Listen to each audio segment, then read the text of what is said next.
Just to put a bow on the end of the hour from the 8 o'clock hour, we're talking about the top 5 feelings as a guy and what was missing from this list that went viral on social media. I shared it over on X at Pete Mundo, and I got some good answers from you. And this one I agree with.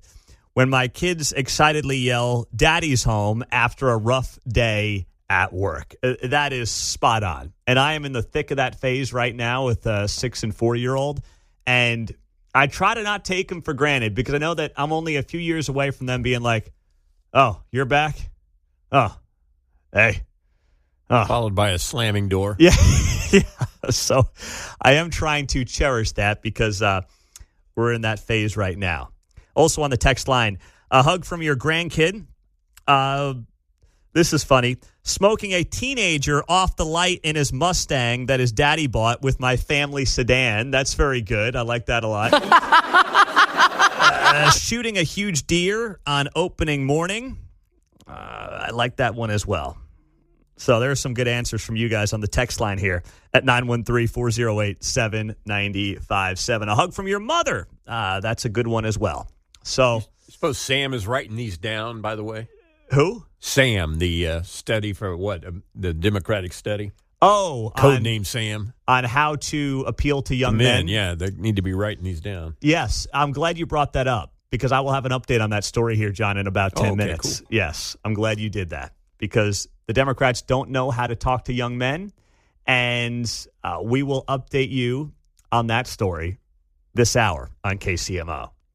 Now, another story, defunding NPR. Where are we at on that? Well, I want to play some audio from a guy who is at the center of that potential defunding operation. And his name is Russ Vought. He is the director of the White House Office of Management and Budget. And he confirmed yesterday on Fox Business that their first rescission package will be clawing back wasteful spending from USAID, foreign aid, and, yes, National Panhandler Radio. Here's what he told Larry Kudlow. Rumor has it that we got a big rescission package, an Elon Musk Doge rescission package coming up. Can you confirm it? I can. We'll be sending that up on Monday or Tuesday whenever the House is back in session. They will get our first rescissions bill.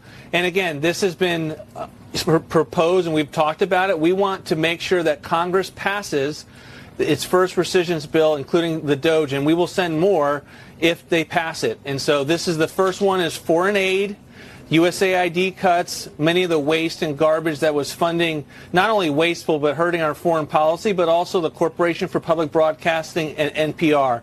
We'll be sending that up and we're working with Congress. And we've had good conversations to make sure that they knew what was coming. They had some input as to changes that could be made to make it something that could pass the House. And we're excited for that to occur next week. Simple majority, is that what you need up there?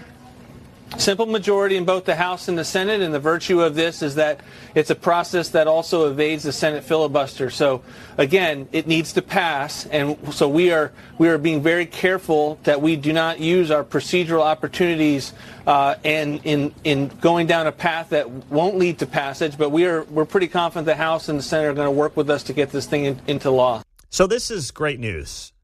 If you are someone who is looking to see Doge's cuts actually get implemented because they're not really part of this big, beautiful bill. And it's something that last night when I was in Lamar, Missouri, we talked about with Mark Alford as part of this Americans for Prosperity event. There was disappointment, and we've talked about this on the show, that the big, beautiful bill doesn't really do a lot of cutting that Doge has been working hard to expose: the waste, the fraud, the abuse.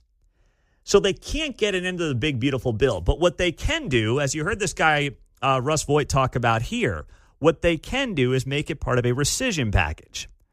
A rescission package is a request by the president to Congress to cancel or reduce funds that were previously appropriated by Congress for specific programs or agencies. Now, these funds, which are unobligated, have been allocated but not yet spent by the relevant government agency. If Congress approves the rescission on a simple majority, which is what you heard them talk about right there, their funds are no longer available for that agency to spend. So it's a way for the president to propose cutting specific government spending that's already been approved by Congress but has not yet been spent by these institutions.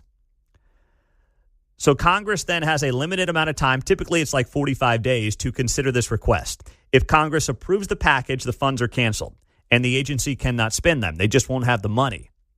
If Congress does not take any action within the specified time frame, the funds then remain available for the agency to spend as originally directed. So these are used oftentimes by what presidents perceive to be wasteful spending, but you got to have Congress on your side. You just need a simple majority, but you got to have Congress on your side. They do. So this is, if you're someone who's been disappointed by the lack of cuts, these rescission packages are a way for them to make the cuts that DOJ is recommending without having it be part of some big, beautiful bill that's got to get through Congress. This is how they're planning to do it.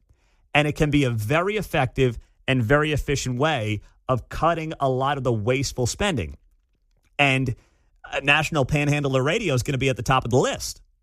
Now, speaking of them, we've got that affiliate here in Kansas City, and we're just cleaning their clocks every single morning, which we're happy to do. Their CEO, Catherine Maher, was on PBS last night. Now, PBS and NPR obviously are technically part of the Corporation of Public Broadcasting, but NPR is on its own planet in terms of just being, a woke-a-doke operation. PBS got the documentaries, a little more center-left. NPR is just way out there, and I have a local example of that coming up in a minute.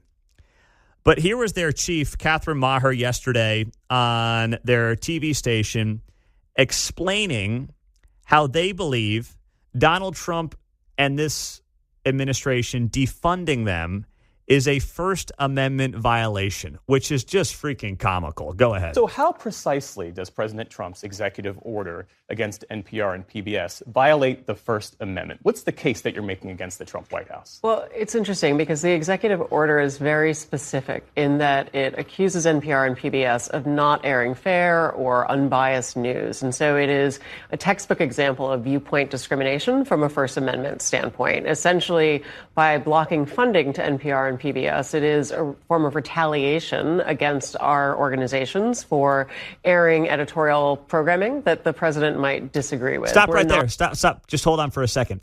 She admits that they're airing editorial programming that is biased. She's admitting that. But then somehow making the case that that is somehow a First Amendment violation. No, you've got a right to say whatever you want. This is still America. Look at what happens on cable news every day. Look at what happens on talk radio, on the internet, on YouTube. You can say whatever you want. You don't have a First Amendment right to take money from the taxpayer here to then air very biased news that only cuts in one direction. Nonpartisan news organization. We seek to be able to provide a range of different viewpoints in terms of who we bring on air, the stories that we tell. We're buttressed in this effort by the fact that we have 200 local newsrooms across the country. So a significant portion of the reporting that you hear on NPR is not coming out of D.C. It's coming out of smaller stations in rural area. 20% of Americans today do not have access to a local newspaper or a source of news other than public media. We take federal dollars very seriously, and we seek to maximize them by raising additional funds from private philanthropies, from individual viewers and listeners. That's tremendously important to that promise that we have. But it is also the case that without federal funding, we would not have the universal access that public media affords today. We are free in every household in the nation, or 99.7%, which rounds up to 100%. That is something that nobody else offers, and we view that as a critical part of a functioning. Nobody else offers? Hello, right They're here. Trying to claim all of radio's reach as NPR. Yeah, exactly. The entire spectrum. The entire industry is free. We are free right now. You buy a radio, you get us on 95.7 FM or 710 AM. 99.7% of adults. Yes. NPR doesn't. Radio does. Radio does, not NPR. And trust me, I was in Lamar, Missouri last night. They were not all showing up like, oh, this KCMO guy, we need some NPR folks around Knocking here. them dead in Paola and Harrisonville and Larned, aren't they? Yeah, I was down there driving down 49, and I just couldn't get enough of the NPR affiliates all over the place. They had people coming in from Pittsburgh and, everywhere. Oh, Tightwad, Coal Camp, Yeah. Oh, my goodness. Fort Scott folks were coming over, heckling me, saying, we want NPR personalities. Trust me, that was not happening. Bagger. Yeah. I mean, goodness gracious, people.